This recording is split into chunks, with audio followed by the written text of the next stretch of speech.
So how do you prepare for something that hasn't even been invented yet? It has a big impact on career planning. So the question you may be asking yourself is, what in the world can I do about all this? Am I going to be a leaf caught in the stream, or is there anything we can do? Well, I've got a couple of ideas for you. First of all, I'd recommend you get to know the CIA. Now, not the one you're thinking of. They already know everything about you. But instead, it's a convenient way to think about the issues that you will face in life.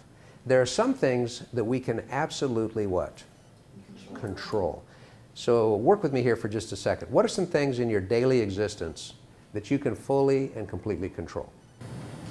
Food. Food, okay? How much you eat, what you eat, when you eat. Yes. And it dominates our thoughts much of the day, but we can learn to control those, okay? What else, even more elementary than that? When you wake up and you sleep. When we wake up and how we wake up. I believe, for example, that it was a college engineering student that invented the snooze alarm. The snooze alarm is a diabolical device that ensures that you go through the pain of waking up multiple times every morning. And how many of you know people that the night before calculate how many iterations of the snooze alarm they can actually afford before they really have to get up? It's an amazing process. Sometimes people get up in the morning and it's just a quick rebound right back into that bed. If the weather's off, forget about it. So when we get up, when we go to bed, we can control that. What we eat, how much we eat, what we drink, how much we drink. What else can we control in a day? What we wear. What we wear. Mm-hmm. What else? A couple of things, big ones. What we do. What we do. Do we show up in class? Do we show up in our right mind? Do we show up paying attention? In other words, effort. The amount of effort we put forth is something we can fully control. Nobody else can control that except ourselves. What else involving interpersonal relations? Can we control other people? Well, that's debatable. Debatable. We've got a big fella here. If there is a small enough human and you have a good grip, you can control them as long as your grip holds out. But those little people are slippery. You know, they get away and suddenly you've lost your ability to control that person. So we cannot control others.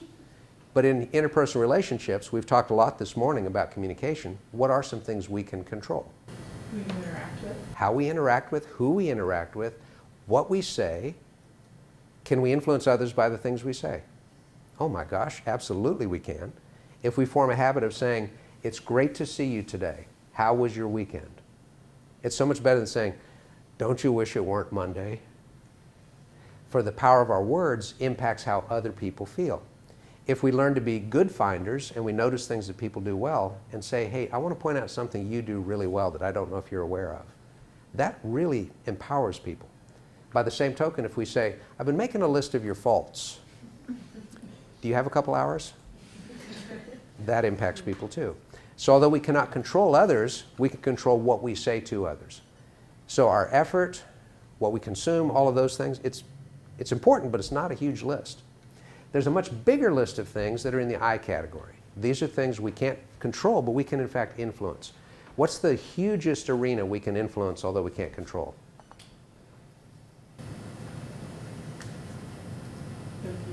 Other people, absolutely. Do you want a couple of tips on how to influence your professors?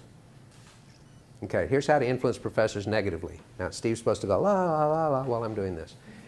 If you zone out and spend time in some other media than what's called for in the class, you will influence your professors in not a good way. If, on the other hand, you take notes in this manner,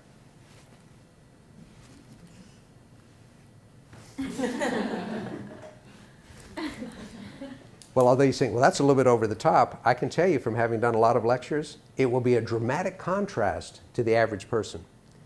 When the professor ever says, does anyone have any questions? Now, you remember from undergraduate, that was a death question. And so under threat of peer pressure, no one would ever ask a question because that would prolong the lecture. Or if there was a question, do you know what the most commonly asked question is? Will this be on the exam? That was the most commonly asked question universally. So when they say, do you have any questions, it might be useful to snake your hand up in the air and say, yes, I do have a question, and make sure that it's relevant and on target, because you will influence your professors, because that's a really powerful thing. Now, sometimes when I say, what can we control, people say, I can control my attitude. How many of you think you can control your attitude?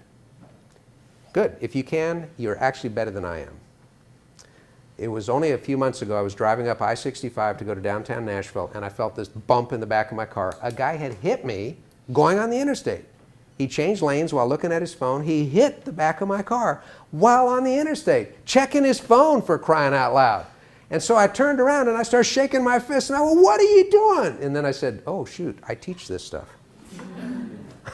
So, although I always thought I could control my attitude, there is this little gland in the middle of our brain called the amygdala. It's the center of primitive response emotions, and it gets hijacked by stuff. But what we can learn to influence is our attitude. And let me share with you a couple of ways we can influence attitude. One of the best ways to influence our attitude is by our own bodily posture. I'll give you an example.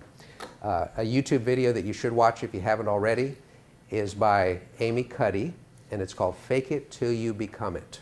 Fake It Till You Become It. Amy Cuddy is a psychologist, so they test everything. And she actually tested whether or not people, by altering their body language, could increase their self-confidence.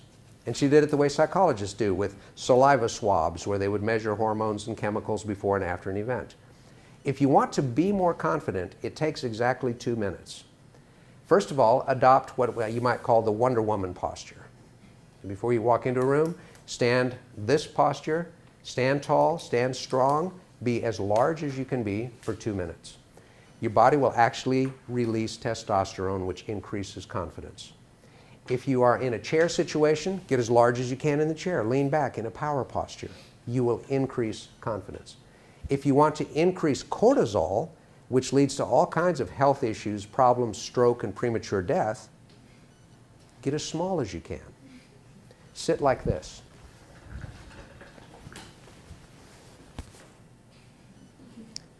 This requires about 2 minutes, and the body will release noticeable amounts of cortisol, which make us feel vulnerable, timid, shy. I can't do it. If you want to feel sadder, you're already sad, walk slowly, slump shoulders, and listen to Adele. Someone like you. But if you want to feel better, stand up taller, walk 25% faster, and listen to The Temptations, good music from Motown era. Because physicality definitely affects our attitudes. Another way to control our attitude is through something called self-talk. Self-talk. How many of you believe we're always talking to ourselves? Unfortunately, we are. We can't help it. I gave a lecture one time in the UK, and this guy says, "I don't buy it." And I said, "Before you said that, did you think it?" And he said, "Yes." And I said, "Well, there you go." In other words, we cannot avoid talking to ourselves. But what we can learn how to do is how to manage the self-talk.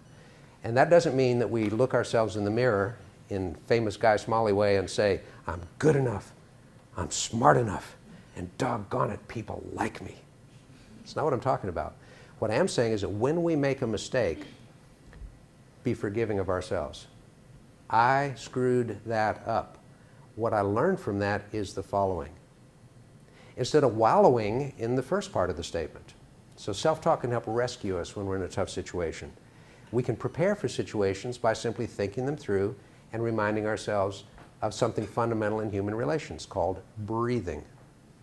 If we breathe several times a minute, it's amazing how it increases our lifespan. But it also impacts our attitude in a really big way.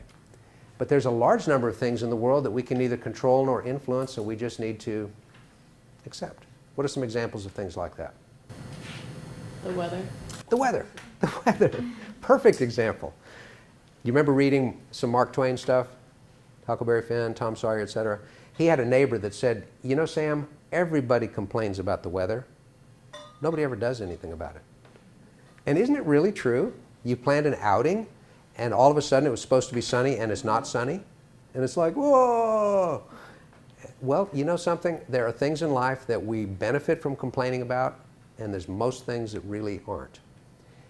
But who here knows people that spend more emotional energy on things they just ought to accept than they do on the C and the I?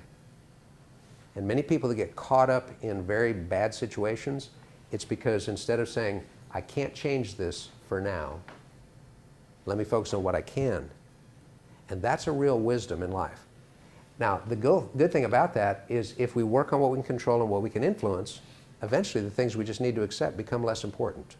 They don't dominate us as much. And when it becomes powerful enough, you literally can change the world because you've increased your ability in what you can control and what you can influence, and that becomes powerful.